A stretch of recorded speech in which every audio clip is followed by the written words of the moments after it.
Greetings, weary traveler. Come warm yourself by the fire and let us regale you with mighty tales, tales of adventure, tales of heroism, Tales of Tamriel. I am your host, Aggelos, and I am joined by the one, the only Arkhaniir Silvershield himself. How are you, sir? I'm doing great. How are you? Wonderful, wonderful. We are back after I don't want to say a hiatus because it wasn't really intended, but we're back. And before we begin, I'm going to give a little bit of an apology. For some people have been posing the question of, is Tales of Tamriel still a weekly show? Are you guys changing your format? We are. We are still a weekly show. The thing is, and for those who don't really know, it's kind of hard for us to, line our schedules. Schedule? Yeah. Because if you don't know, I'm in the East Coast US, and Ark, of course, is in Turkey. And to be honest, I couldn't do the show without Ark. We like doing the show together. It's something that we really like doing. The thing is, we only really have one day in which we can actually do the show. So if for whatever reason one of us can't make it, we don't really have the time to reschedule for that week. So unfortunately, it's a miss. Unlike some of the other shows on our network, excuse me, I'm getting a cough fit here. Some of the other shows on our network where we actually have a little bit more leniency on terms of scheduling, it's much harder for us to make up a missed day on this show. So yes, our goal is still to remain weekly. I know it's been, 2 weeks, Ark, I think it is, since we've done a show. We skipped two shows, yeah. Yeah, and that was completely unintentional. It just came out to the fact that Sunday morning came around when we record our show, and one or the other of us wasn't available, which actually I think it's all me this week, because the last time I was not feeling great or didn't get enough sleep, wasn't able to make it, and then the following week was my son's birthday, and I was like, I'm spending time with him. Sorry, that's just how it's going to go, which I'm not at all apologizing for that. I would do that again in a heartbeat because my son's awesome, just saying. But I just want to give a little bit of an explanation for our very loyal fans who do indeed watch our show every single week.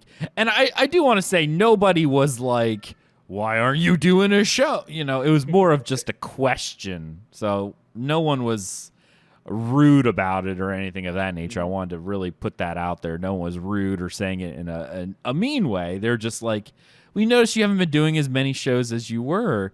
Like, are you guys changing your format? And no, it's just, yeah, that's how it is. And I see in chat, hello chat room, Clan of Orphan really does have a good point. Ark should just move.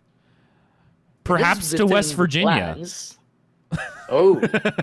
Now, I never seen the place, but I'm pretty sure it's my favorite place on Earth. Yep. I've been singing about it nonstop. I don't know why. Nobody knows why. It was a little inside joke for those who don't know. We have the Country Road song stuck in our head from Fallout 76. Yeah. So even before the show started, I started singing it. And Ark's like, really? I couldn't get that out of my head before. Now it's still here. So yeah, it is a thing. Yeah, I don't know. Maybe US, maybe Canada at some point. At least same time zone. That would be lovely. Right. It would be very helpful. And of course, thank you, Lotus of Doom, for the bits. Make sure you check out his stream, twitch.tv/Lotus. Is it LD or Lotus OD or Lotus of Doom? I think I'm following. I just don't remember off the top of my head. Oh, and another I believe the channel is OD. Yeah. OD, yeah. Lotus OD, yep. Right now, type it in chat for me so I remember, because I had it written down, but now I don't seem to remember. Lotus of Doom is doing a 24-hour stream coming up very shortly, so hopefully people will get there for a charity event, which is pretty awesome, so you should definitely check that out. I will get the details, and I'm also going to put the notes in the show notes as well. He did give me a heads up on that. Actually, you know what? Give me 2 seconds, Ark. Well, I'm going to look this up because I know he sent me a message, and I want to get this right. Lotus? If I remember correctly, it's July 14, so next week, but I might be wrong. No, it very well could be. But he sent me. Oh, that's right. It was on Join Twitter. you in Canada. Well, Twitter. yeah, that's pretty much within my plans, Zakir. I mean, there are very great game studios in Canada, and I'm planning to apply to them at one point. I think For Ubisoft sure. has one, if I remember correctly. Yeah, there are a few AAA ones, but I feel like I'm going to go for indies. Oh yeah. Instead of a AAA, you know. Okay. The only AAA that I really want to work at would be, I feel like, Bethesda. Right. Because then you could work on Fallout 76 and then sing the Oh, song sing all all day, every day. I think that's what we're saying. Anyway, I did find it. It is. When and where? Is that the Twitch? There it is. Level up for lungs. So it is a friend of Lewis of Doom is suffering from was it cystic fibrosis? Is that what he said in the thing? Yes. Yeah, cystic fibrosis and needs a double lung or just had a double lung transplant. So this is to help with the medical bills. This is going to be a 24-hour stream on Twitch, and it is Saturday the 14th, Saturday the 14th, all the way through Sunday 6 a.m. So definitely, not if you're interested, you should be interested. Go check him out during that stream. Donate to a good cause and help out somebody else. Feel good about yourself. Do that. Definitely check that out. And I will actually have a link in the show notes to the campaign itself. Sorry, Lewis, I wanted to make sure I had it a little better than what I just did there, but unfortunately, yeah, it just kind of came out the way it did. But definitely check that out. He'll be doing 24-hour stream, ESO, more than likely, for his friend who just had a double lung transplant. So definitely check that out. And I will have the link in this. So that is actually next week. So definitely check that out. And actually, his show, you can actually watch him for 24 hours, right? And then you'll have a 2-hour break before Tales of Tamriel episode 174. So there you go. Enough time. Oh, yeah.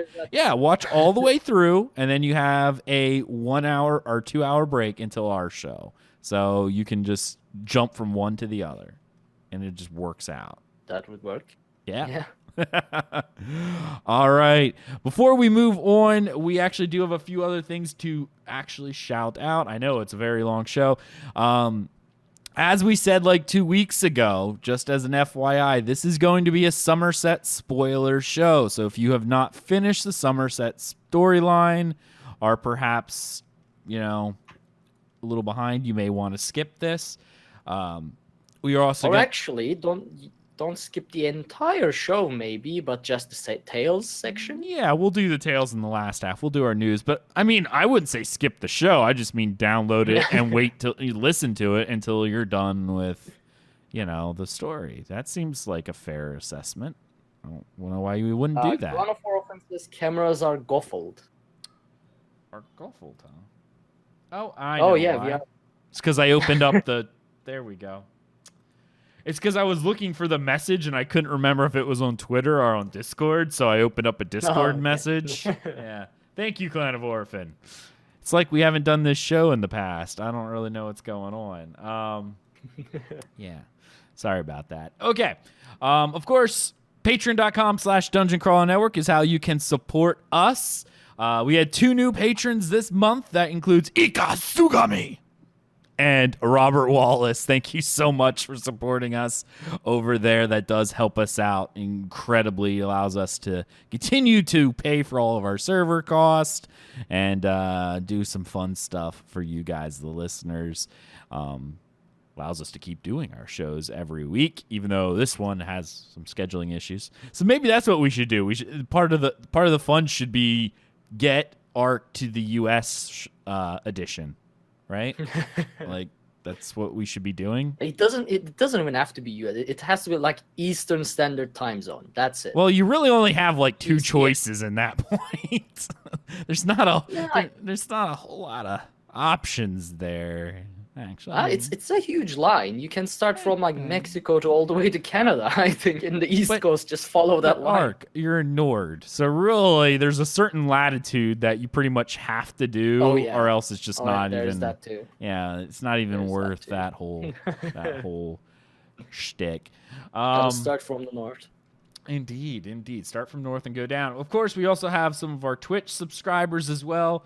Daedalus has resubscribed. Storms Lord, Nicholas141, Funky Chicken with the 5 months, and Nicholas is actually at the 2-month resub, and Obi with the resub at 3 months. Thank you so much for that. And I did see a few other options there. I did want to actually say something for the supporting guys.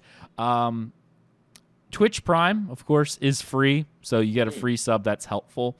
I would not recommend, and I know Twitch probably is going to hate me for this one, but if you're going above the Twitch Prime, I would almost say go to Patreon instead. If you're comfortable with Patreon versus Twitch or whatever. And the reason why I say that is because I know you're doing this to help the network. Twitch takes about 50% of the revenue. Patreon takes 5%. So, I mean, Twitch Prime, absolutely free, and I definitely encourage that. But I noticed a few people were saying about higher tiered subs on Twitch. They were asking in Discord about that, and I was like, to be frank, even if you were doing the the $25 one, we would get like 12 of that, So honestly, I would recommend Patreon, where then we have other rewards for you as well. And I mean, you get all the same benefits in our Discord and whatnot that you do on Twitch. I just wanted to mention that because some people had questions and some people don't know necessarily how it works. But yeah, with Twitch, you only get about 50% of the revenue. So unless you just like giving money to Amazon, which by all means, I mean, I like Amazon. I think they're pretty awesome. But Patreon is definitely the place to go for the supporters because more goes to the creator than to the platform itself. All right. So let's go ahead and just jump right on into what we're actually talking about. We're actually going to do the news first because, like I said, this is going to be a spoilerific episode, so we're going to save that for the end. So, Ark, to the news desk. Right. All right. Give me 1 second to bring up the news because I didn't prepare beforehand. I was in the game. All right. So, we have one quick to mention news, and for the first time ever, finally, we are able to bring you an event before it's actually over. Because there is a trial ESO Plus and free Crown Crate event which starts at July 10, Tuesday. So about, I guess, the day after this show will come up. It all depends when I can finish it, but yeah, honestly, that will be on Tuesday, July 10. Yeah, Tuesday. The day this is live is probably going to be the day that you're going to be able to start doing these. Mm-hmm. Yeah. So it will continue until Monday, July 16, so 6 days. What happens is if you don't have an ESO Plus membership, this will give you a trial ESO Plus membership that you can, see the benefits, try that crafting bags and everything like that. Try out the DLCs. Maybe if you are missing a DLC and don't want to sub, you can just check it out right away with this. And if you are already a ESO Plus member, then for each day you log in, you get 1 Crown Crate and 1 Psijic Crown Crate, by the way, and that adds up to like 6 Crown Crates. I don't see anything that says you have to kill stuff like the previous one. It just says you just log in. Yeah. You just need to log. This is just a login one, but it's probably safe to kill something. Yeah. I would still kill at least 1 creature to make sure, just in case, Yeah. So yeah, either ESO Plus for free or Crown Crates for free. That's what you get for this event. Now, that was the short part. Yep. The next part is obviously during during E3, they announced 2 DLCs. One is Wolfhunter, the other one is Murkmire. And they did a live stream on it last week, too. Yeah. Is that in that? I don't watch ESO live anymore. Oh, so. yeah. But there was some really good information on it, too. About some of the new stuff that's coming with Wolfhunter. Is that in that list? I don't know. I didn't watch it. Changes to Werewolf, and of course, probably the most important one is the respec changes. Yeah, they are on the list. Good. Yes. All right. So we have the article for Wolfhunter and Update 19 preview on Elder Scrolls Online website. Let me mute my phone real quick. Let's let it not interfere. So this is obviously a DLC themed around Hircine, the Daedric Prince of, what is this? Prey hunting? What is he called actually? Beasts? The Beastman. Yeah, he's the Daedric Prince of Beastmen, but he also is kind of like the what is known as, I guess, the father of lycanthropy, all the beast diseases, and you could actually even make an argument that he's more or less the Daedric Prince for any of the Beastmen in general. That's like the Khajiit, the Argonians. They may not agree with that, but he is the that's an interesting argument. Daedric Prince for all the Beastmen, but his real love is the werewolves, right? Like that's kind of his bread and butter. His Daedric realm, the hunting grounds, is actually essentially this giant jungle-ish area where the werewolves hunt every single day for the people that are in there. So that's why werewolves get taken there. He claims them for his great hunt, and then every night Hircine comes out for the great hunt as well. Yep. Because I'm sure you remember in Skyrim. I forgot, companion quest line, was it? It was, but when you actually there was a second one you could do. It was inside the one grotto where you find like the last remaining blade in Skyrim. Well, his body anyway. And what happens is the hunters are there because he, I guess, turned into a werewolf. No, that's not how it is. It's the guy who turned into a werewolf with the Ring of Hircine, and people are hunting him. And it's funny because you can either choose to hunt down the werewolf or help him. And Hircine loves it because even if you help him, he's like, "I love it. The hunters became the hunted." Way to turn the tides there. And that's just how he is. He's actually one of the more interesting, even though he would be considered one of the more brutal Daedric princes, because it's all about the hunt. He never does a hunt where it's, as he says, unfair. The prey always has to have a chance of escaping, or else it's not a real hunt. So there is always a way to escape him, even if it doesn't seem that way. That's just kind of his manifesto.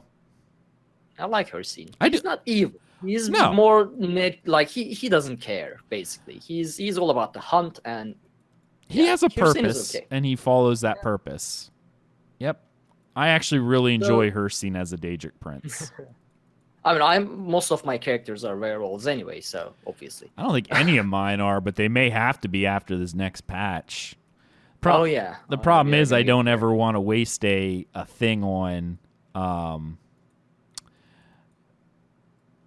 ultimate slot on the werewolf transformation, because outside of PvP, I don't think it actually does all that well. I mean, with the new respec changes, you can just respec it back and forth. And give it a shot and see how it goes, I guess. Yeah. I may, because werewolf is always fun when you go, nuts with it. So I would like to try it out. I always enjoyed werewolf just almost for the novelty of running around as a werewolf, right? Like, it was a lot of fun. And it is well, I mean, I could talk about it in the Tales as well, but in PvP it is a killer. Yeah, we'll get there. Yeah, we'll get there. So the Wolfhunter DLC adds this is one of the dungeon DLCs that adds 2 new dungeons to the game.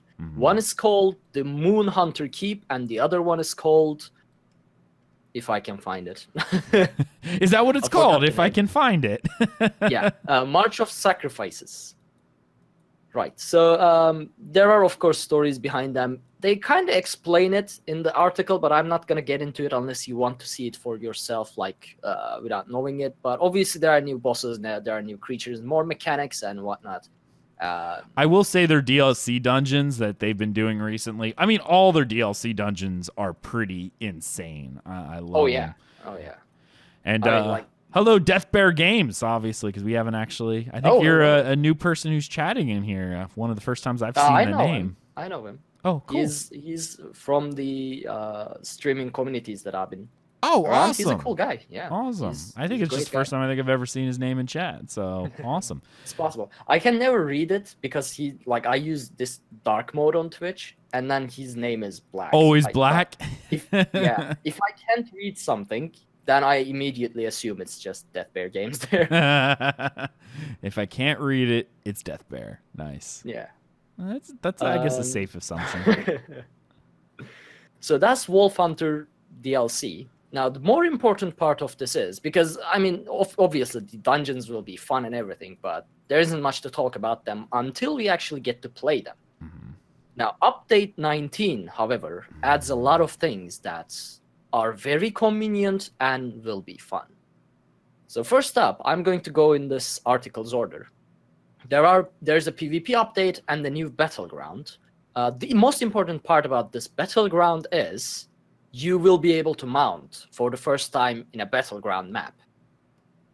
We are going to be able to mount our, mounts, and finally, I will not spend half my stamina just to get to combat and start the combat with half stamina. So that will be lovely.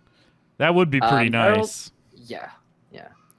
And there are also going to be some Alliance War changes as well, which includes, apparently they are bringing back the degradation, which I don't know what is actually, but from what I understood, if you don't capture the resources, your keep will be degrading-ish. I'm not too knowledgeable on Cyrodiil PvP, so, but it does say that resources are now a lot more important to capture. So that gives, a new purpose to small players as well. And my favorite part, they are adding keep recall stones. So instead of running around for dozens of minutes trying to get to a battle or trying to get to your keep, we will now be able to use these keep recall stones and teleport back. At least that's what I understood, because they don't explain. But the name means, it's keep recall stones. I'm not sure how I feel about that, to be honest. I mean, the main reason I don't do Cyrodiil PvP anymore, because I don't have time to, spend getting from one place to the other all the time. If I can just quickly traverse between the keeps to join the battles, that will be fun. Now, this will affect Zergs a lot, though. Yeah. Actually make them Zergs more all the time. Because if everyone can just get those and jump around easily, it's going to be so easy to do a Zerg. Everyone's just going to be running around in one giant ball. Yeah, but here's the thing. If they keep that teleportation from, being used like the normal teleportation of the keeps, like if the keep is tagged, if it's under attack, or if you don't have any connections to it with the outposts, or you don't have the resources, then you cannot teleport to it. Then it really wouldn't change much. I guess. You would still have to go to the nearest keep to it with your stone and still run to that keep that is under attack. So if they do it like that, I don't think it will affect the... No more horse sim, says Clan of Orphan. Yeah, apparently no more horse sim. No more horse riding sim simulator of Cyrodiil. But I mean, I guess we'll see, but I think I'll be happy with this. Okay, I'll have to see how it works out overall. Yeah. I mean, I guess it could be somewhat interesting. I don't know. I'm a little worried that it's going to kill what is the spirit of Cyrodiil, which was that, hey, you can actually deny people getting close. I guess the whole idea is that you'll be able to just respawn to a keep. Well, instead of having to run to a keep to use a transit shrine, you could be halfway out in the field and teleport, which will cut some time down, not all the time, but I thought that was part of the counterplay, to be honest. I guess we'll see, yeah. I mean, as I said, I'm not very knowledgeable on Cyrodiil PvP in terms of tactics and everything. I run with fire hearts every now and then, but that's about it. I never lead the group, so I just tell whatever the group leader, I just do whatever the group leader run around and they tell me where to go. I just run around, yeah. I mean, so I'm not sure how this will really affect the overall group gameplay. Yeah. I guess for solo players, it doesn't really change anything. But yeah. Yeah. I guess we'll see. Yeah, we'll have to just wait and check it out, I guess. All right. So those were the PvP changes. Now there are two changes, and one of which is finally here after 4 years of wanting this, they are overhauling the respect system, the way you respect your skills. So now, instead of respecting your entire character and reallocating every skill and reward, you will be able to remove skills one by one like the champion points. You are going to be able to just respect one skill, finally. Thank you for the host, Death Bear Games. I wonder where that loud noise came from. Like, whoa, what is that? And it's like, oh, it's kind of scared me a little bit. I'm not used to hearing that noise that often. Whew. I think I need to adjust the volume on that. That was pretty loud. Yeah, But I think the reason why I have it up so loud is when I'm streaming a game or something. If it's low, I don't hear it. Yeah, it could be. But it's just us talking, so it seemed maybe overly loud at this point. Well, I don't know. I don't hear it. Gotcha. So, yeah, finally, no more respecting your entire character just to change one skill so you can do PvE to PvP or vice versa. Yep. That is... Oh, that is fantastic. Honestly, why did this take 4 years for them to add? You want me to be cynical? Can I be cynical?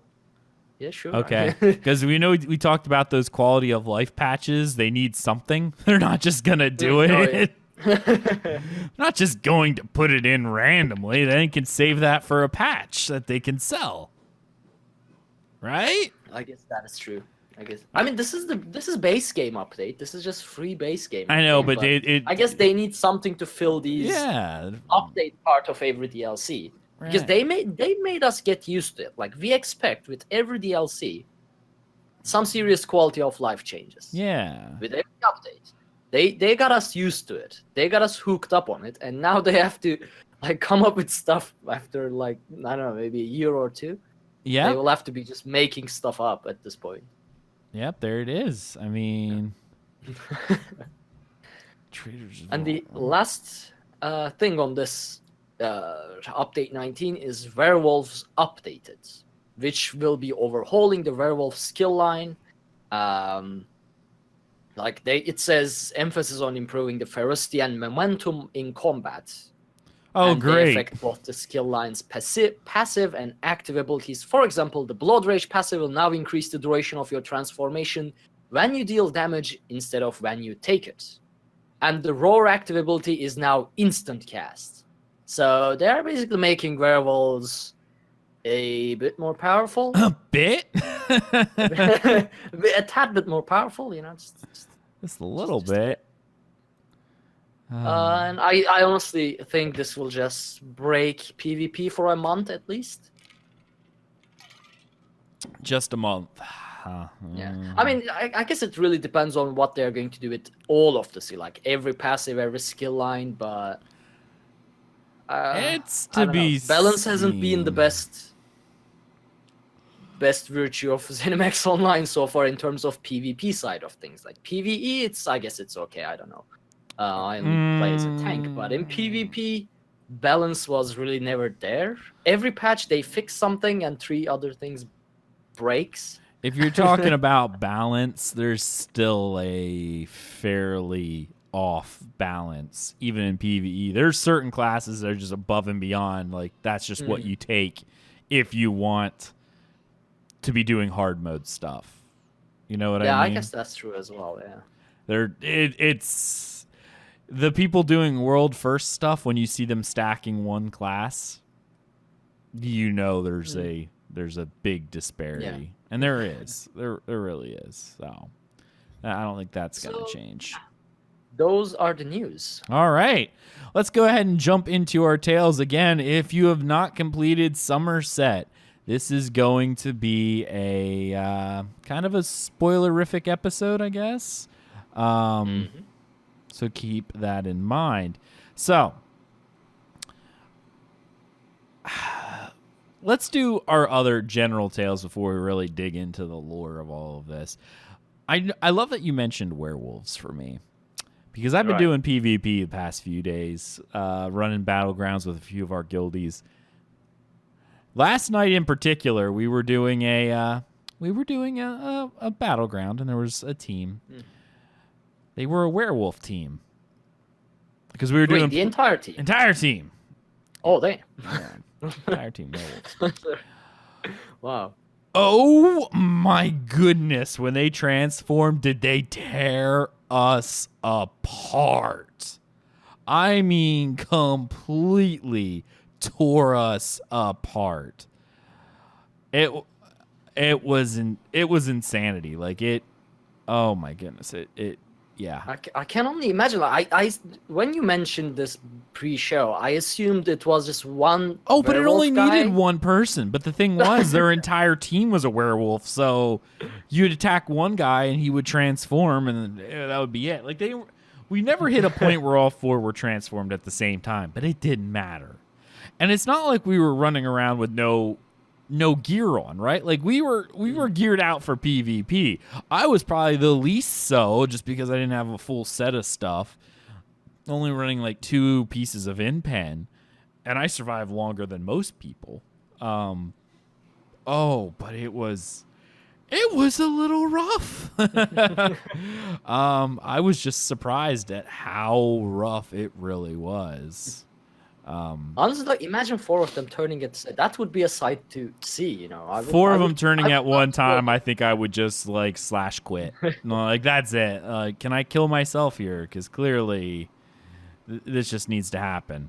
But, yeah, no, it was very difficult. So that was kind of nuts. What about you? It kind of reminds me the 4 Petsork group I ran into. I don't think I've ever seen a 4 pet sort. It's brutal. You can't aim anything because there are like 4 guys and then 8 pets, 12-guy team just running around you. Like everything is chaotic, and they hit so hard. Huh. I don't know, like 4 Petsork PvP group in Battlegrounds. It's brutal as well. Really? I would love to see 4 Petsorks go against 4 werewolves. I can imagine that would be interesting, only due to the fact that the amount of things going on the screen would be pretty insane, right? Werewolves jumping around all the time. Werewolves jumping everywhere, and pets everywhere. Smashing. Actually, I think that would be pretty funny overall. I would actually like to see that. Yep. So yeah, no, that would be neat. I would like that a lot. Okay, I know we also did our trials group, which is pretty awesome.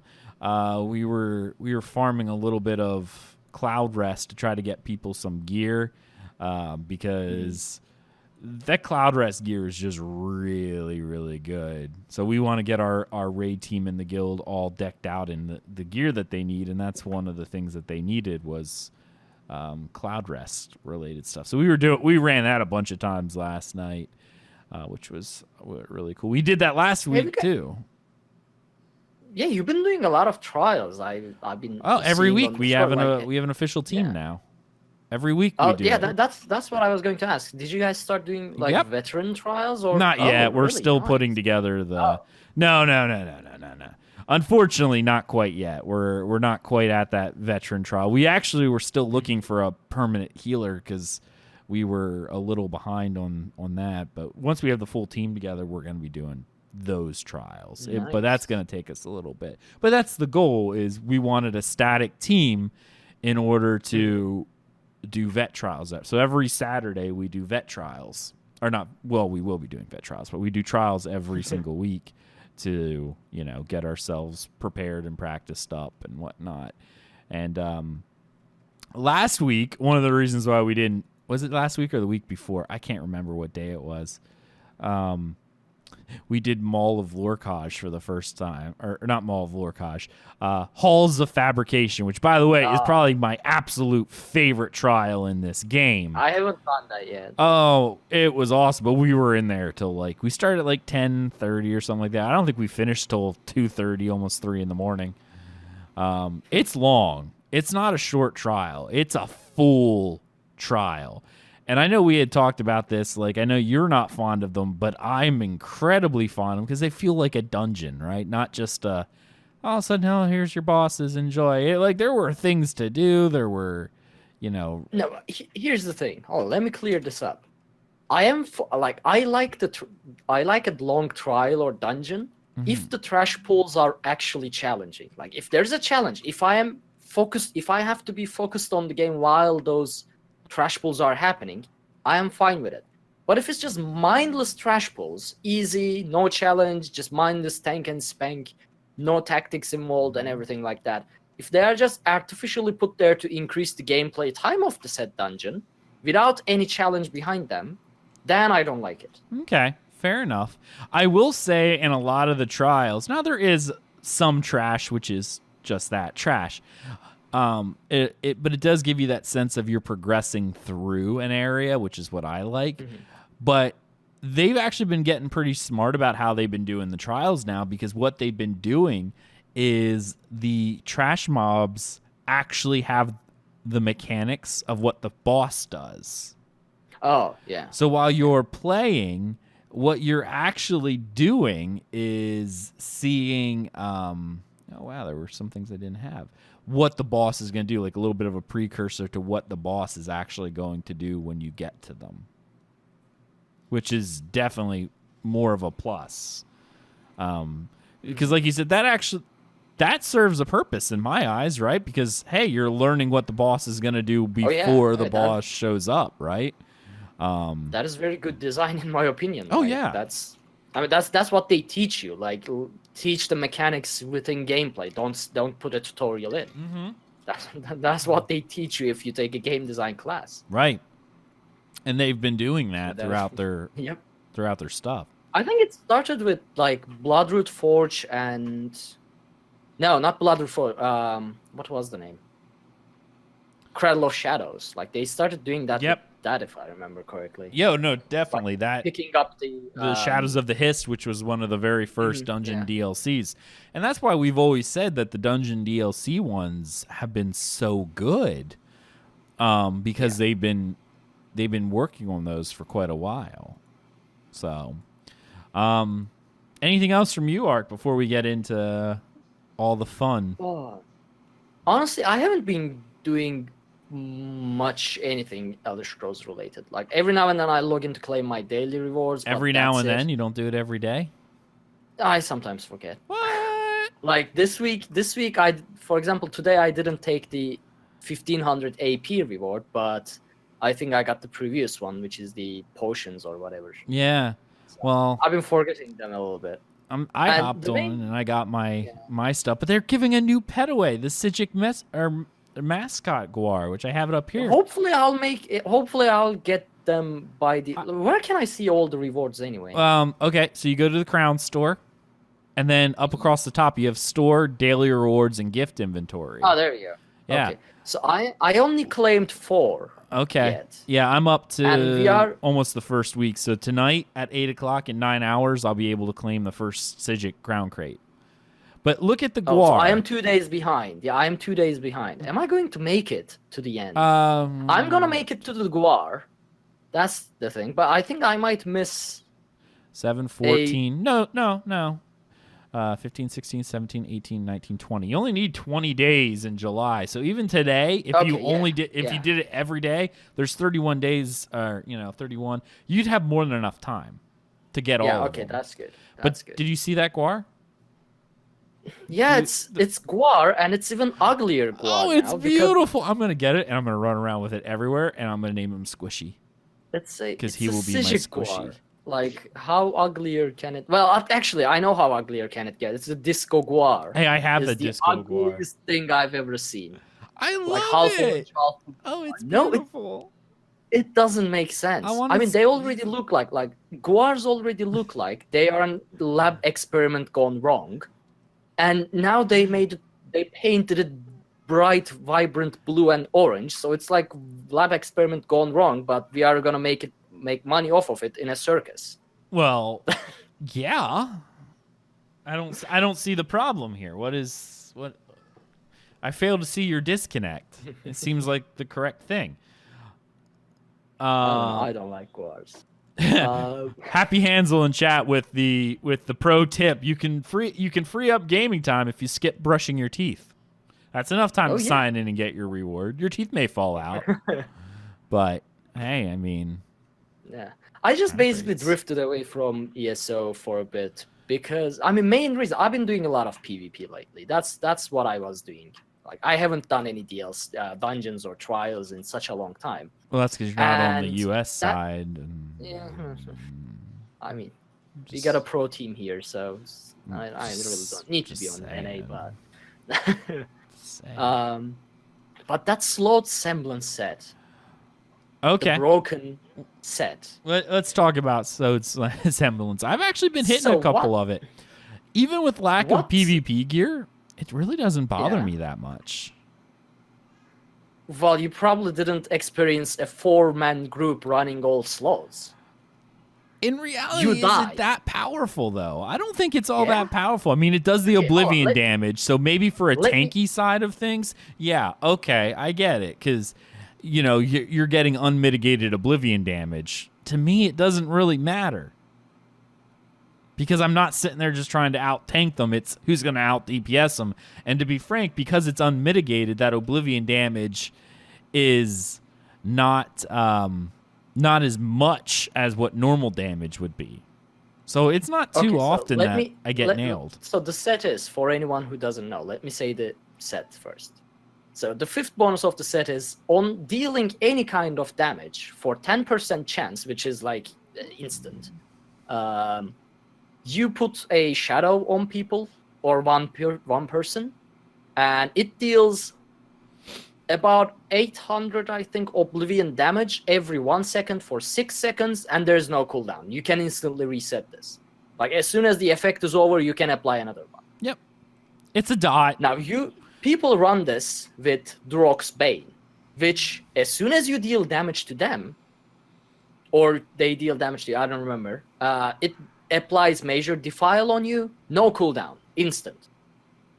So combining this two sets, you always have Major Defile on you, which reduces your healing done and healing taken for 30%, so you can't heal yourself unless you're like a heavy healer. Or Even you're a then, Templar. 30% is... A Templar with... if you're a Templar, it's okay. If you're a Dragon Knight, you go with Vigor, which doesn't really heal Well, no, all that I'm much. just saying that if you have a purge ability, you can purge that off constantly. I use Ritual of Retribution. Get rid of Major Defile. Yeah, okay. But you get rid of it once, you spend resources. You hit the guy again. Yeah, but that instantly. entire time they're taking damage because Ritual Retribution does damage to them the entire time they're there. So it's a Okay, dot. well, I'm not a Templar. Oh, I know. I'm not a I understand. And then Clearly, you like- picked the inferior class. I get it. so basically, this set does Oblivion damage almost all the time. So I go into a battleground, I die, I check my dash recap. There is 3 different, like there is 3 slot semblance there, plus all the other damage included. I'm like okay, this is probably luck. I go into another battleground. There's 4 slot semblance there. Like, out of 8 of 12 people in a battleground I've seen runs slot semblance. So that started to bug me a lot. Okay. Like, I die, slot semblance is there. I die, slot semblance is there. 1, 2, 3. I ran into a team of 4 people running the same build. What is that? That doesn't and people die like flies because no one can heal, and they just hit someone once. 4 times slot semblance, 6 seconds dot, he dies. No skill involved. It's just started to bug me a lot, Okay. and yeah, I just I guess dropped until... I don't know. I guess I just had kind of a lower expectation of it because, to be honest, yeah, I noticed the damage, but I also notice a lot of Velendrath. I notice a lot of Valken Scoria. I'm just like, okay. See, but here's the thing. Velendrath is easy to do. You can dodge Velendrath. You can block Vulcan Scoria. Sure. You can't do anything about slot semblance. It doesn't even have a cooldown. Like, even if you purge the first shadow, boom, he can just apply it again. Like, I am using Meridia as a defensive set, which is on 1 versus 1, it's OP. Like, I use an OP set myself. But it doesn't kill you. All it does is prevents me from dying. And it has a 5-second extra cooldown. So every 10 seconds, it gives one person that is attacking me, and then if I block it, 5-second blind, and they're only blinded against me. Like they don't miss everything they do, and it has a 5-second cooldown, so they still have a 5-second window they can burst me down. You can counteract it. You just don't spend resources while you are blinded. There is no counter to Slot Semblance that requires any skill or anything. There is no skill required to use Slot Semblance, because be a Dragon Knight, use spiked armor, you start applying Slot Semblance everywhere. Because you deal damage from the return damage of spiked armor. That's it. You just block and start dealing 6k damage to a person every 6 seconds. That doesn't make sense to me. So, yeah, I kind of got bored of dying because Slot Semblance. Like, I can tank 1 or 2 Slot Semblance, but 3, 4? Come on. Like, what's that? So, yeah, eventually I ended up not playing ESO for the few weeks. But Gina on the forums apparently said, it's either Gina or Jessica, I don't remember, that a nerf will be coming to Slot Semblance. And I guess I'll just don't play until that happens. Gotcha. Yeah, I don't know. I mean, I see it. It's prevalent, but it's not so much that I was like, oh my god. See, the thing that really bothered me. Here's the thing, though. I've been doing only Battleground PvP. Like, that's all I'm doing. That's all I do in PvP. And that became frustrating. Well, I guess if that's all you're doing, period. I'm just saying, like, I feel like it can be counteracted. The thing that bothers me, or what bothered me, was the remember when the Magicka build that was frickin' help me out here. People were running Magicka Detonation and whatever that explodey set was. Yeah. Because that was almost if it went off, it was like an instant kill. Like you were two shot, right? Like that was it. You were two shot. Oh, I found a quest I've never done in Summerset. What? See, yeah. Also, I mean, that's one of the things as well. Like, Slot Semblance alone doesn't kill you, but Slot Semblance lowers your health, and then every Sork in the area can start spamming that skill that blows up in your face, the lightning skill, the first skill of Sorks. I don't remember the name, Mage's Fury or whatever. And then you start getting like explosions all around. You're already taking about 12 to 18k damage from Slot over 6 seconds of period, which is how are you supposed to tank that? Like, you can't heal it properly, you can't tank it. I mean, 12k damage, that's Oblivion, that's not a Rice Street Gaming, thing. Thank you. Vicious Death, that was the name of the set. Oh, yeah. I remember when we were doing Imperial City and someone was running it in our group because I had my sound up. Every time I'd hear it, I'd be like, dodge! Because they were waiting for it. And here it was somebody in our group. I'm like, you're giving me a heart attack every time you use that skill. Yeah. Yeah. Also, another thing is, like, there were people within the community that there were comments that whenever someone said something about Slot Semblance, which the forums were filled with it. Like, for first 5-6 topics on the forums were Slot Semblance is broken, Slot Semblance is broken. On Discord, we discuss it, Slot Semblance is broken. On Twitter, Slot Semblance is broken. Then there are people who goes like, these guys are crying, Slot Semblance making people cry in real life. And these guys are like community, like active peoples of community. And I was like, I'm not going to deal with this. Well, that's because they're using it. And they're. I'm gonna get back to it once this storm is blown over. Even Alcast made a video about like Slot being broken. Oh yeah, no, he knows it's broken. If you don't listen to me, I mean, Alcast is one of the people who knows what he's doing most of the time, I believe. So like, yeah. Drew, and they do have multi-core support now. I'm not sure about the DX12. Was that in the note? I think it is. I don't know. I can't remember. Multi-core, yes. Multi-core, yes. Definitely. The X12, I do not remember. The multi-core support, I have noticed quite a bit of increased performance. Load screens are still an issue, but I think that's just something else entirely. Long. But the actual performance from the multi-core support is pretty darn sick. Yeah. For the first week of that, I was getting a lot of frame drops, like instant frame drops to like 5 frames for a few seconds. But it looks like it's fixed now that I'm running around. I wasn't. Now, I'll tell you what that used to be an issue for me was whenever I was loading into a zone, like the texture's not loading for incredibly long amounts of time. That was a problem that I had before multicore. And, you know, that no longer happens, or it happens insanely rarely for me now.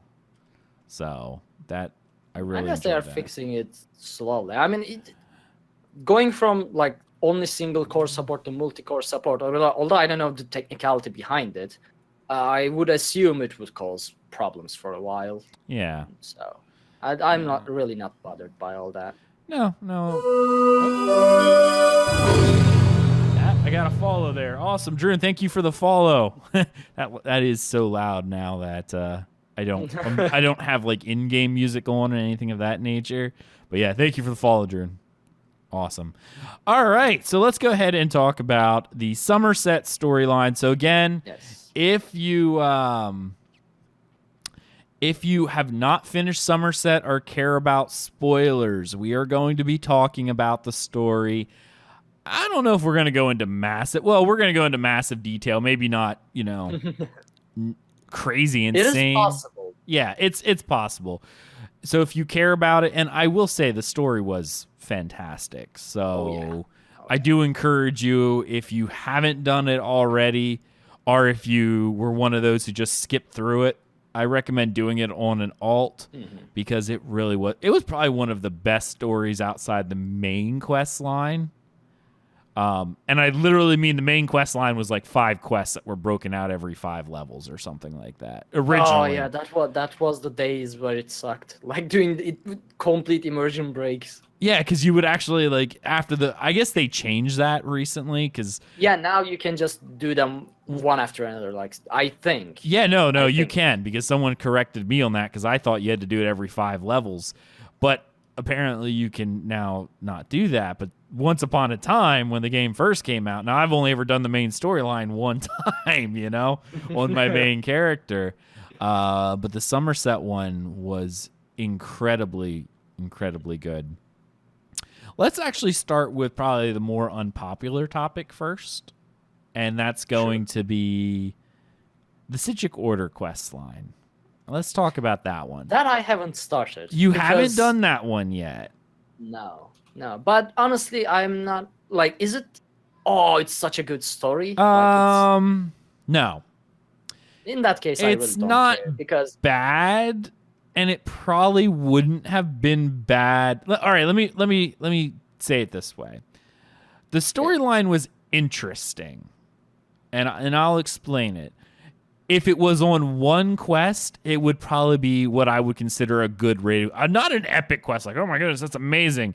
But it would have been good enough that I would have been like, okay, great. But the fact that they spread it over like 10 quests, and a lot of the quests were essentially go fetch me quests, because that's what it was. You know, I need you to go close rifts or whatever. It really kind of took away from the overall story, because the go fetch the stuff was not necessarily overly...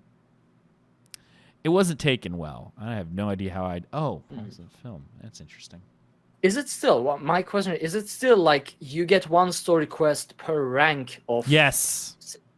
See, that I'm not going to do that. But... You can just go full spoiler heavy on me. Okay, well, no. It's not as bad as you think, because you get a rank every time you finish a quest.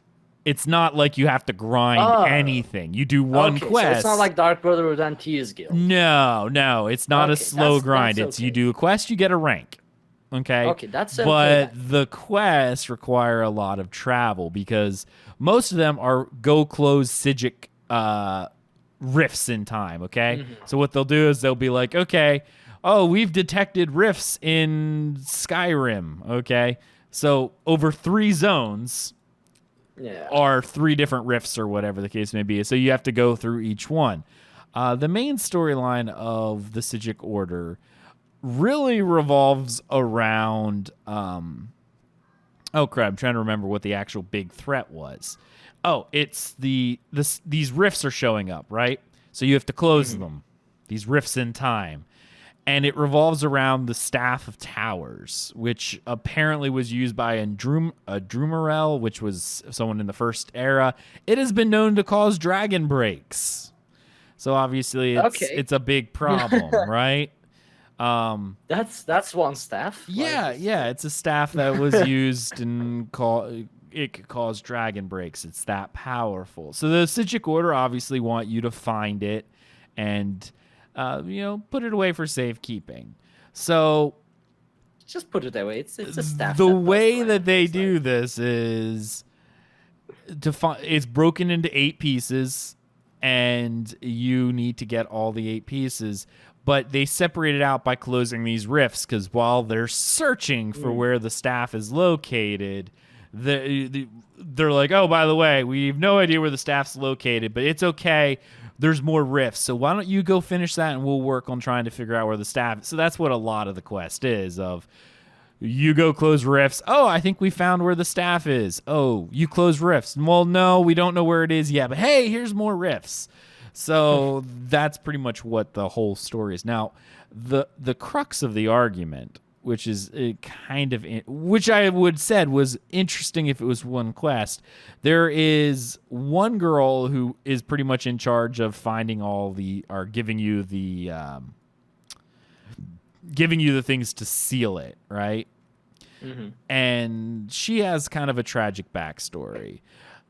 Now, the part that is really interesting, which I think we've said in the past, was the saving grace of this entire quest line is the Augur of the Obscure, which is insanely well voice acted. Okay, insanely. Does Augur of Obscure make voice commands every rift? Every rift it talks to you. Yep. See, that would make it bearable for me. It was real. That's why I kept doing it. It was good enough that I was like, oh, this is awesome. I'm going to continue to do this.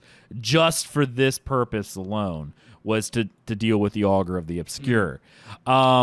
And also, here's something that will make you probably do it. It's a reward for when you finish the entire quest line. So you get it and you can put it in your house, and it talks to you. In your house? Yeah, it's a housing item. So when you go in and talk to it, it still does its voice. So that alone is worth doing the quest line just to get the housing item where this guy talks to you. Yeah. I'm convinced. Yeah, no, you're going to want to do it just for that, because if you haven't started it yet and get the Augur of the Obscure, once you get the Augur, you're going to want to continue doing it just to hear it talk. I just did the first one with the Augur. Like, you put it out of the chest and it's like it goes crazy on you. Oh, yep. Every single quest, he has 9 different lines of dialogue to talk to you about, because every single, he's supposed to quote unquote help you find the rifts because he can sense them. And he has something funny to say each and every time. So yes. Do we have any idea what it is though? Not really. It speaks as such that it is like beyond Adra and Daedra. Right? That's how he speaks. I mean, he's an arrogant. I know spirit. He's fantastic for it too, and I love him for it.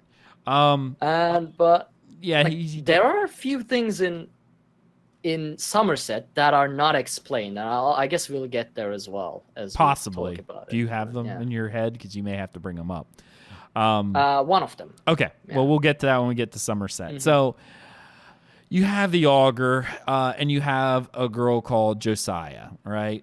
So you go talk to her every single time, and she's increasingly upset. Like, she joined the Psijic Order, and you try to figure out why. Here, her family was disgraced. Like, they were a merchant family, right? And the father did really well. Like, they were in high regard in Redguard lands and stuff like that, until the drunken brother took over and pretty much gambled their entire estate as collateral on a shipment, and they lost it.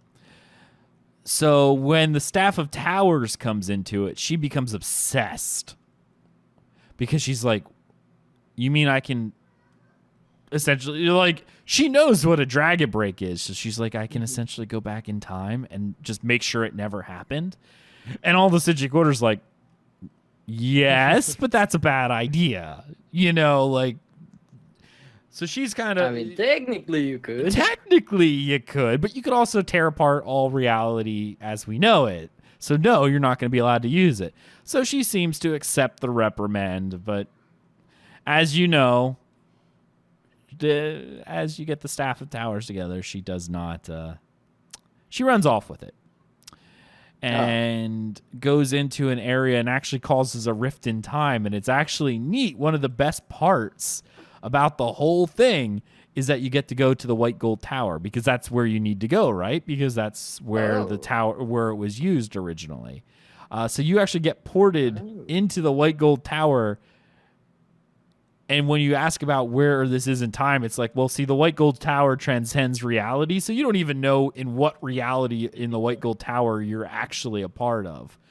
But you actually get to fight her in the White Gold Tower, which is pretty neat, in the throne room. To reclaim the staff and prevent the dragon break from happening. That's really the entire Psijic quest line. I know I kind of broke it down in a quick, but really, if it was one quest, it would probably be pretty good. In reality, when they break it over 10 and it keeps getting brought into, you know, oh, you need to find this, this, or this, it really just felt drug out overall. And it wasn't, other than getting to the White Gold Tower, finding the Staff of Towers, which was very, very interesting, don't get me wrong, because it has a very strong lore component to it, right? Like, it really did have a very strong lore component because the Staff of Towers was used by the Mage and Tamriel in the first era. Like, it has this giant lore to it, but they spread it out over too long of a series to level up the skill line, right? Yeah. And to be 100% frank, I feel like that could have just been one quest and be done with it. Yeah, well, that's the thing. If they did that, the DLC would. Why? I mean, well, the guild line would take like 5 hours to complete. And well, no. Keep the thing as a daily. I know people don't like it, but keep the rift thing as a daily thing, right?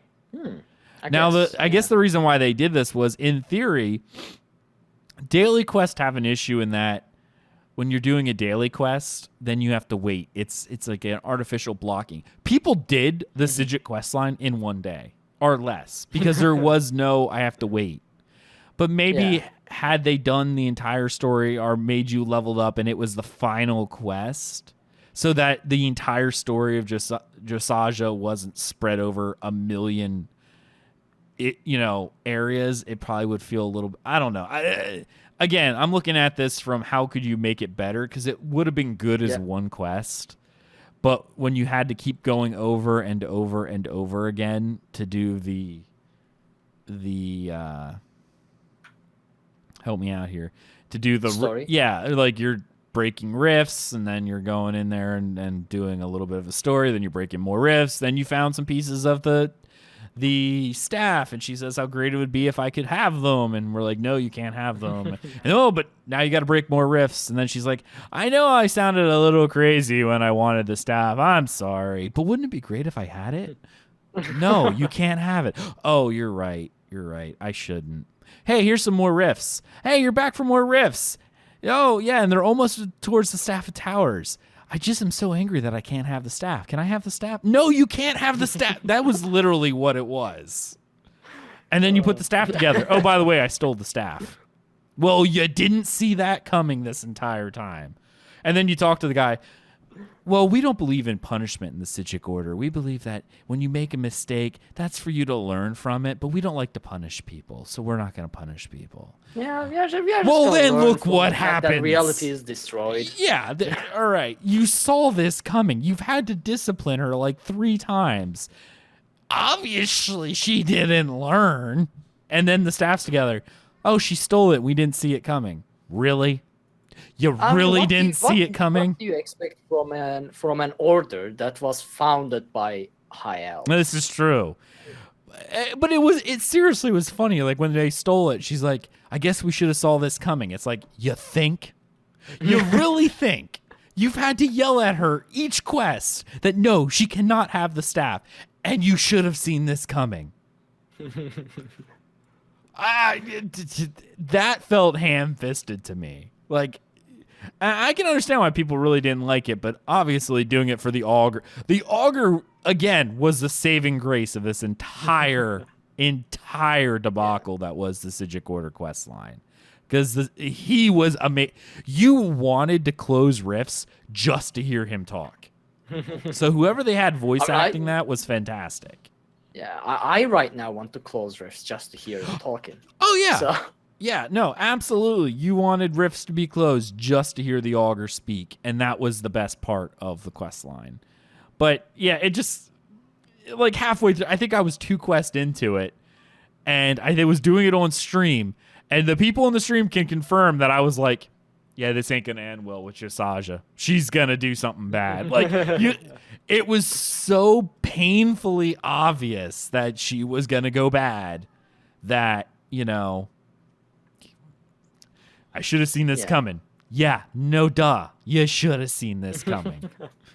And anyone who did the storyline. So going into Summerset. All right, we're going to talk Summerset now. Summerset was by and large so much better than the Psijic quest line. So let's talk a little bit about that. Was there any? Do we want to talk about some of the side quests, or we just kind of want to talk about the main story? We can do it. I mean, it's gonna take me a very long time to do all of the side quests. I've done a bunch. Like my favorite is the Stadmont Forest, Ebon Stadmont. Let's talk about those things. Let's kind of pick one side quest that was our favorite and talk about the story. So you liked Ebon Stadmont. Why? Oh, yeah. Why did you like that one? Oh, the twist. So you've done it, right? Yeah, I've done all of them. Honestly, apparently I missed a quest line that I didn't even realize I missed. I thought I had finished all of them. So, but I know I didn't. I know there's actually I went through my thing and complete the Bailiff Nerman's investigation. I haven't done this. So apparently there's but it's under exploration, not quest. So I'm actually looking at the quest line now. Like, because I had finished all the quest stuff. I have to do divine judgment things and whatnot. But apparently I'm almost done with divine geysers. Oh, the only thing I have to do now is closing the geysers. Thank you, Chalky Milk, for the follow. Yeah, I thought I had finished them all because obviously my map is done, but there are other quests hidden there. So I think I still have 2 quests to do at least, or at least one. It looks like I have an entire chain to do, but I don't know if it's a chain or if it's because it's marked as exploration, maybe it's finding books or something like that. That could be it. But apparently I have some stuff to do in Summerset that I didn't think I still had to do, but apparently I still have stuff to do in Summerset. Because I found one quest while I was on stream here that apparently I didn't do. But anyway, favorite quest, go for it. All right, so you remember it though, right? Oh yeah, I remember it because it's been I've done it. Like that's the first quest I've done in as side quest, so memory is a bit weak. Yeah, but so this Ebon Stadmont is a forest in the middle of like Summerset Isles. Well, not middle, but somewhere there. And you go to there's an NPC, and she's like, there's a high elf, and she's like, I need someone to help me explore this Ebon Stadmont. And I'm like, we go, why? I mean, it's a forest, just go through the gates. What's the problem? Apparently, the gates are portals, and like it drops you in random locations. Yep. In the forest, if you don't know where you are going exactly. Which you don't. And to do which we don't, yeah. And to do that, you need this, like there's a transcription that she is translating, the Ultimate is translating, and it gives you directions like crows and whatever. Like go through the door with the 3 crows, and then the single crow will welcome you. So you go through the single crow door, you go in circles and everything, and eventually you make your way into this massive ruin area. Like this is built within like a mountain valley or something. Yeah. Ish. And there's like a huge bridge. It's massive, and you don't see it from outside. I don't know where you go, but you go through a bunch of portals, so it makes sense. So you go through the bridge and you go into a room. The room looks somewhat new or whatever. Oh no, you go into this room, which is basically correct me when I'm wrong, Ag. As I said, it's been a while. Like the room is old and there's spider webs and everything, and there's like this corpse right in the middle of this altar-like thing in the middle. And then you go through the door again, right? Oh, don't forget one of the best parts was you're trying to find the one lady who's in here because she kind of gets lost and separated from you when you try to make your way through it, and she leaves That's you after it. Well, that's after. Once you, no, that's part of the thing because once you make it into the area, she's like, she gets separated from you, and you have to find her, and she's like, follow me in through Stedmont, and she leaves a note. And it's like, don't worry, it's not my corpse. This not my skeleton. Remember? Yeah.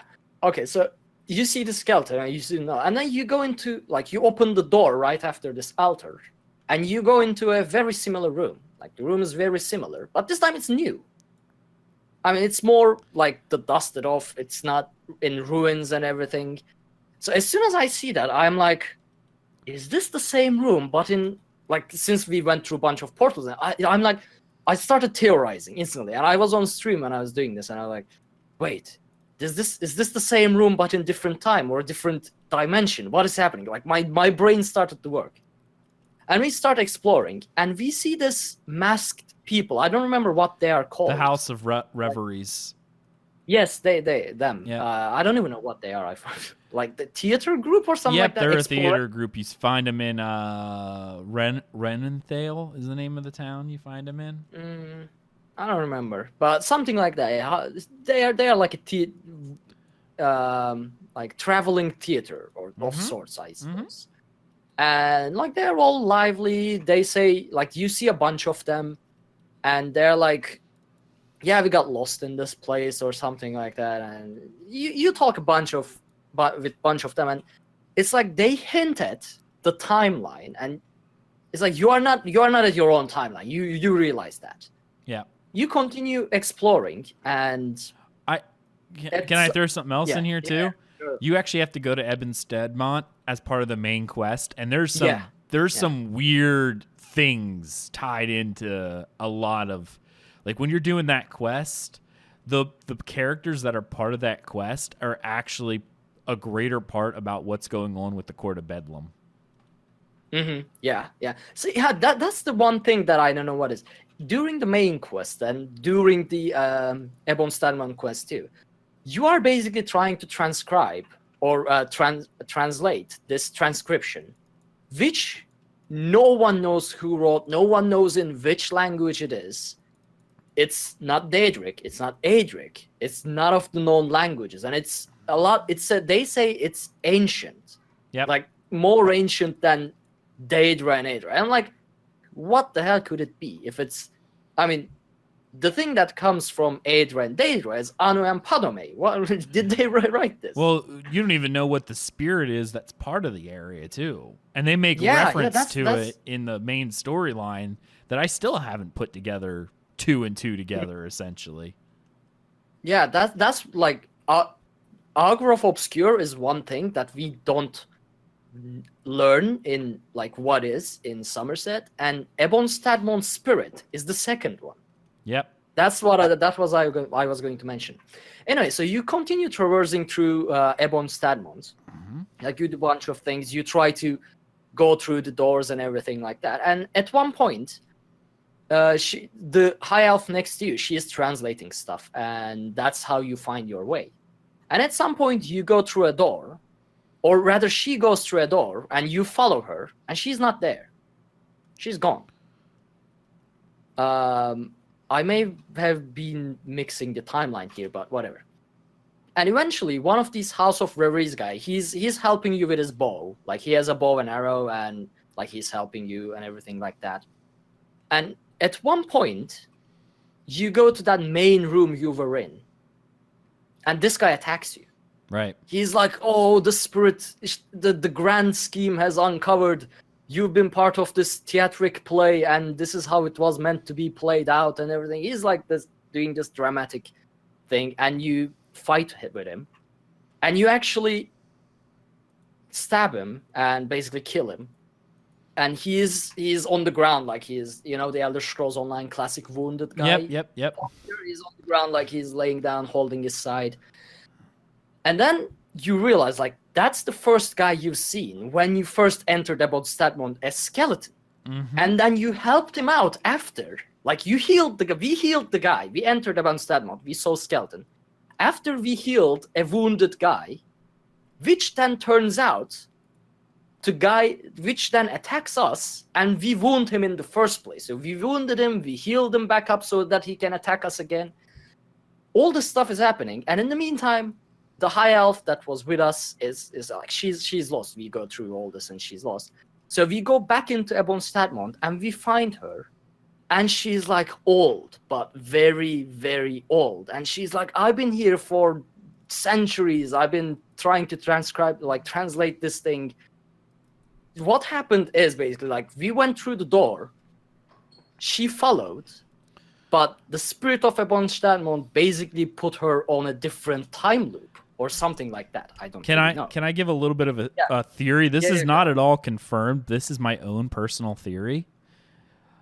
I think that Ebon Stadmont is actually an isolated dragon break. We've heard of this in the past, where a pocket in time, like, the towers are also outside of reality as well. You could I've heard them say that they are isolated dragon breaks, like a regional dragon break. I think Ebon Stadmont is a regional dragon break. So that's actually a very good explanation. Within this area. So Akatosh, the god of time, time doesn't flow linear in there, and it keeps repeating itself because it's a dragon break. That's my thought. That would explain it. Yeah, well, not explain it, but at least explain some of it. It makes a little bit more sense, overall. I like the theory. So eventually we find her back, and she's been there, like, circling through Ebon Stadmont, going through doors, and just ending up in the same place. And she realizes that she cannot basically escape this place. So she sits down and starts translating this entire thing. And she's old. And for Altmers, as you know, like, an Altmer to grow that old from that young, it's what? A couple centuries, 300. They actually say that the elves, Lawrence Schick came out and was like, the elves actually live about 200 years. 300 is considered a very, very old elf. Right. Anything past 300, they have used magic to extend their life. The elves in this game aren't immortal. They're just longer lived. So the human lifespan is approximately 80 years. 90 would be very old. 100 is ancient. And anything past that is magic. That's how elves are. 100 is a good age. About 150 to 200 is considered the average lifespan. 300 is considered an ancient elf. And anything older, obviously, it's not natural. Yeah. So basically she's there for, I don't know, like a few dozen or about a century. I don't remember the number. I think she said decades, but she clearly aged old enough that she would be considered old, which would be hundreds, 150 or more. So decades, it might not have been a century. She probably lost track of time in there as well, because there is nothing that you can see the time, because there is, as far as I could tell, there is no daylight cycle in Ebon Stadmont. No, because it's all that shaded forest. So, like, she's there, and she still hasn't, like, figured out what the spirit is, if I remember correctly, what the spirit of Ebon Stadmont is, what the transcriptions say. And so, I mean, this whole time, though, I was like, when I'm fighting with the guy, is this the guy that we found? Is she the, like, first I thought the skeleton was the Altmer that was with us. Yeah. That was my initial theory. Is this her? That was my thought, too. And then when the bow guy came into the play, is this the guy? But he's helping us. Can I throw another thing in here? Yeah. I think it's both the guy and her. Oh. Let's think about this. He died, right? But when we helped him, guess who got shot later? She got shot by him. So that skeleton is both the House of Reverie guy and her. It was meant to be him, but when we saved him, we changed that time loop, and he killed her by shooting her in the exact same way. So it was both not her and her, which again kind of validifies my Dragon Break, because remember with the Dragon Break, it is both it happened and it didn't happen, because multiple events can happen and don't happen in a Dragon Break. So that just even gives more evidence for my Dragon Break theory. I like the theory of Dragon. I am sold. I am sold on Dragon Break. I really need to like play this storyline again, though. I mean, we were planning to talk about all this 2 weeks ago, and it was fresh. Just FYI, I lied to everybody because we've already gone so long. This is going to be the side quest. We're going to probably do the main storyline next week. I don't want to skip ahead and not do it justice, but we're already at an hour and a half for a show. Oh, we are? Yeah. Okay. I mean, I have time. It's up to you. Oh no, I'm running out of time, unfortunately. And I don't want to push it and not do the story justice, because let's be frank, the story deserves the proper. And I'm enjoying a few of the side quest stuff. So I think next week, in all likelihood, we probably won't have any news to talk about, so we'll be able to go over the entire story in detail, because it really is really good. And I still haven't given my favorite yet, and I actually have a couple. I know I said one, but I have a couple. I have a feeling by the time I'm done with my story, we're going to be sitting at a 2-hour show easy. Yeah. But yeah, I mean, to summarize it, Ebon Stadmont, like, there are a lot of quest lines in Elder Scrolls Online, which you go, wow, this was dramatic, this was emotional. Yeah. But this is the first quest line. From start to finish, my brain was like, all my neurons were firing, like, is this could be this? No, this is not that. No, what is happening? What time we are? When are we? I was like, questions all around, and yeah, I loved it. But I still very much like to know what the spirit is. Yeah. I felt like I wanted to say nocturnal because of the crowd theme with the Ebon Stadmont, but also if it's a Dragon Break, it's outside the realm of time. It very well could have been Padme Anu, because they were ripped out of the area of time, not within the portal of Mundus anymore. Again, what's funny is I didn't even consider that one of my favorite quests until after you and I talked about it, and it more or less solidified my isolated Dragon Break theory. So if anyone at ZOS listens to this, I require you to go talk to Lawrence Schick and ask him if there's any cause for my theory. I would love to hear from Lawrence Schick if the idea that Ebon Stadmont is an isolated Dragon Break, like a regionalized Dragon Break, because that's my thought. So whoever listens to this from ZOS, you have some homework. Go interrupt Lawrence Schick at his office and ask him about a regionalized Dragon Break in Ebon Stadmont. So. Also, there is a merchant in Summerset that has the Flamatronic Psijic horse. I mean, it's Flamatronic Crown Crate horse. What in Oblivion? You're a merchant. What are you doing with a burning horse? Maybe they're a mage as well? Now, looks like an ordinary elf. With Summerset, I'm a little bit more okay with it, because obviously there's a lot about Summerset that's more magical in nature than other parts of Tamriel. These ugly elves and their ugly magic. Yeah, well, that's true. So I kind of agree. So yeah, that's my favorite. Which one's yours? All right, so I kind of actually have to look at this one because there's a couple. One, the Dreni Acropolis. All right. And really, there's not a whole lot to this one other than the fact that, you go to this area up in the north eastern section, which was actually a Jareni stronghold. The reason why I like it is because the Jareni were originally only kind of isolated in Glenumbra. So after they were exiled from Glenumbra when, the Bretons and stuff finally kicked all the elves out, and I guess they diversified. I'm assuming it was either before or maybe it was...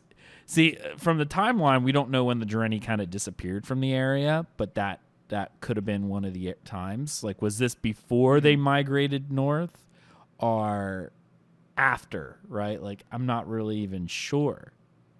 And I wish I could tell you, but I don't know. Yeah. But that was really cool. I really enjoyed that one just because of the lore of the Jareni and the undead. And of course you had this whole section with the woman inside where apparently like the people that were there said that she was evil and that she was trying to cause like the end of the world kind of stuff. And you had to decide whether or not you were actually going to like help her escape or burn her corpse at the end. That was really cool to me. Because like the entire time you're reading the books, it's her journals saying how she was trapped and whatnot, but all the ghosts of the wardens that are there are like, no, you can't free her. She's a terrible witch. So I freed her. And because she's like, you're like, what will you do if you're free? She's like, well, I'm going to use that, all the people who captured me are dead, but their ancestors are still alive. So normally you think, oh, well, she's clearly revenge-minded. But then I thought, oh, wait, they're elves. Okay, you're free. I mean, free so one. You're saying you're going to go kill kill all the ancestors that put you in here, which are all elves. All right. This seems good to me. I'm not having an issue with this. Yeah. So, yeah, that's pretty much what I did because I was like, you know what? Nope, I'm just going to let this happen because... she's going to kill elves. I do not at all see a problem with freeing a vengeful spirit who's going to go kill elves. Because you more or less asked her, are you going to hurt me? She's like, no, you help me. I'm just going to hunt down the people who trapped me in here. And I'm like, oh, all the elves. Okay. I'm fine with this. Enjoy. So yeah, that happened. So that was a fun one. My other favorite quest line, and I know I said one, but I'm doing two because the other one that was really good is actually Korag Waste, okay? And the reason why I like this one is because when you go to the Korag Waste, it's this town that was sinking into the dirt, right? Like, it's just absolutely getting sunk into nothing. Wait, where is that? On the map? Northwest. Pretty much as far northwest as you can go. Okay? Is it right? Oh, there we go. Okay, right by the it. coast. Yeah. Yep. Yeah. So, when you're in there, you find a guy who, this was his ancient lands, right? Like, his family is pretty much gone, like they don't have any holdings anymore because this was their holdings and they fell into disrepute, right? So you find out, like, so you go to search for any evidence of his family. Like, I'm not even sure exactly now that I'm thinking about like why exactly we're searching for this stuff, all right? But it doesn't really matter because when you get in there, he's just trying to find, how the High Elves are. It's all about lineage and family, right? His family was discredited. He's trying to figure it out. Well, the reason why it sank was it was around the time of, I want to say, the Nahatan flu. I think that's what it was, the Nahatan flu. So you had a bunch of the elves getting sick at this point in time, and it was caused by the Sload. So maybe it wasn't the Nahatan flu. I'm trying to remember the flu that it was, but it wiped out a lot of the elves. Essentially, it made them so thirsty they could never... It was fun reading the journals because the journals essentially were so thirsty. Like, they were always so... They could never be sated, so they essentially drank themselves to death. And it was a Sload plague. They even mentioned it was a Sload plague. This one was a confirmed Sload plague. So you get in there. Okay, and the reason why I like this is because it makes a Walking Dead reference. So you get down there and you go into the bowels of the area because you crawl in there and you find out, and then there's all these guys that are down there. They look like almost like zombies, but they're not zombies. They're covered in wounds. Oh, it's gross. And you talk to them, and they keep referring to the saviors. The saviors. So there's your Walking Dead reference right there. The saviors have come to save them, like it's all because of the saviors that we're still alive. And they're like, you can find your friends that have went missing, right? Because it's people have gone missing in this area. So you're like, all right, we'll go try to find them. So you go to try to find them. And when you're there, all of a sudden they're like, oh, I think your friends went down the cave, and the guy who owns the area is like, I'm just gonna hang out here, right? I'm just gonna hang out. It'd be great. And you go into the cave, and all of a sudden all the guys turn on you and try to attack and eat you. So it's like one of these cannibalistic type things. They're like, we need you to feed the saviors. You're like, what is going on? So you kill them. And then as you make it back into the main hall, you hear your buddy getting captured and screaming, let your hands off me. And they pull him deeper into the cave system. And here you find out that the saviors were actually the ancestors of this guy. So, and they're still alive. Hundreds and hundreds of years later in this weird zombie comatose state. Here, apparently, through they're the ones who isolated themselves off. And as Issue said, this quest line was too short. I agree. This one could have went on. Like, this was a good one. So while you're sitting there dealing with all this, do I get a Randison? Okay, I'm going in here. I don't think I've ever been in this area. The reason why they kept him alive was because he was part of the family line. He had a pure bloodline and could restore the elders. So they wanted him to restore them back. They've been feeding off these people. Like these people worship them in this weird cave, and they've been in here. This is generations and generations of elves have been living underground, and they've been willingly cutting themselves and feeding them blood to sustain the elders, because the elders essentially took the plague into themselves to save the people. So the people say, oh, they're wonderful, right? Like, they're our saviors because they saved us from this awful plague, which technically they did. But what they're trying to do is they're actually embalming this other guy to bring them back to their full health. So you actually have a choice whether to let that happen or not. Of course, you free them, right? Like, I'm not letting these crazy guys have them. But it was such a good storyline just to follow that, because again, the reason why I loved it is it brought in the lore, this plague that existed. I don't believe it was the Nahat flu. I think it was a different one, but maybe I'm wrong. But it was most definitely caused by the Slowed. Like, it was a Slowed magic. Like, I know there was another plague that was attributed to the Slowed. I just can't remember what it is. Such a good storyline. Oh my goodness, was it a good storyline?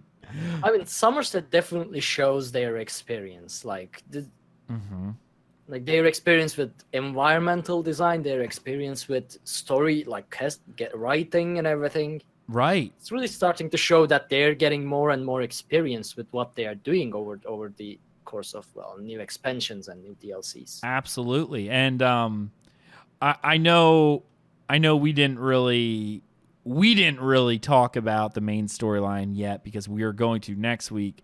Again, I said it was going to be this week, but it's going to be spread over 2 weeks just due to the fact that I think it's unfair to try to squeeze it in a very little amount of time. So we're definitely not going to do that. We're going to save it for next week. So those of you who are skipping, you're going to be skipping 2 episodes. But maybe you'll actually finish the storyline by then. And I do definitely encourage you to do that. And I don't skip it. It's really good. I feel bad for the people who are like, yeah, I just spacebar through all the dialogue. I'm like, why? I mean, let's be frank here. The storytelling in this MMO is honestly the best of any MMO I've ever played. Right? It's that good. Why would you want to honestly, skip it's through better it? than some of the single player RPGs, in my opinion. Oh yeah, no, I agree. So even if you have a main or whatever, I really encourage people, if you just do stuff to get to the end of an area, that's fine. I encourage you to make an alt character that literally listens to all the voice acting. Like that you don't care if it's not leveled up all the way or leveled up fast or whatever. Just listen to the stuff. Read the books. The books tell a lot of the side story. Like the one thing that we were talking about here, you find out about the plague and how horrible it was by reading the journals. If you skip the journals, you don't hear the distress in the people's voice, why they would see these people. The Thriasian plague. Thank you, Isha. Yes. Yes. That's what it was, because that's why it was named that, because Thras is where the Slowed were. It was so, like, you could see why the people would hail them as saviors. Like, in your mind, if you skip everything, you're like, why would you do this? Until you read about the plague and how terrible it really was. The books were disturbing what the people went through. Like, when they were describing it, it was so good. So I definitely encourage people to do the stories and pay attention to them, because they really are good. And I see a Psijic thing here, but oh, awesome. Lenthals, thank you for the host. That kind of scared me there for a second. I don't know if I'm like broken. I feel like I'm broken. That scared you, and that confused me, because since I don't hear the alerts, I was like, what? Oh yeah, no, so surprised. It's a loud noise. I do need to adjust it, but I'm kind of loath to adjust it, just because I can't hear it when I'm streaming other games. So yeah, it's nice to have it. Oh, all right. Well, I guess that Psijic portal is bugged because I can't click on it. And I can do everything else, so I don't really know what's going on there, but that's okay. But yeah, seriously, an amazing storyline. That was probably my favorite. But I think that's going to be the end of this episode for Tales of Tamriel. Ark, do you have any final thoughts on where people can find you? Well, final thoughts. I mean, wow, this was a fun episode. It's fun that we got to talk about it now. And main story. Next week we shouldn't skip a show, because there are so many things that, like, I want to just point out, not talk about, but just point out and see if you actually did them as well. Yeah. But I'm gonna hold on to it until next week, as you said. But yeah, it was fun. You can find me anywhere that is Arkhaniir, ARKHANIIR. I'm on Twitch. I start stream regularly. Although lately not so much Elder Scrolls Online, but eventually I'll get back as soon as the slot is nerfed. That's twitch.tv/Arkhaniir. You can follow me on Twitter. Best way to contact me, twitter.com/Arkhaniir. You can also find my Discord somewhere on Twitch info panels, something like that. Yeah, that's about it. There you go.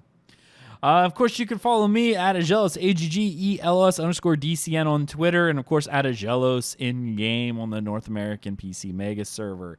Of course, you can check out our guild Hands of Fate, the Elder Scrolls Online chapter of the Dungeon Crawler Network, a gaming community forged by the listeners of our gaming podcast. We've created an amazing gaming community, and family, come be a part of it. We cover a wide range of gaming preferences from PC to console. Console, not so much, because console presence. We've developed a community that ranges from the super casual to the cutting edge of hardcore players, and we strive to create an environment where we can support all play styles while we enjoy each other's companies. Hands of Fate is a PvX guild based on North American PC data center. We have players from all over the world joining us, and we have scheduled events almost every single night. in all areas of the game, including pledge nights, trials, sky shard hunts, PvP, all that fun stuff. And of course, we have our participation system in place. You attend events, you do stuff with the guild, you earn points. These points can be used to, well, buy raffle tickets for our monthly Crown Store giveaway. So, hey, you want to earn Crown Store stuff?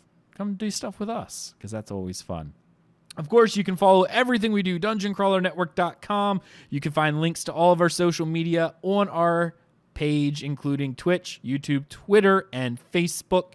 You can check out our Patreon at patreon.com/dungeoncrawlernetwork if you want to help support the network and what we do.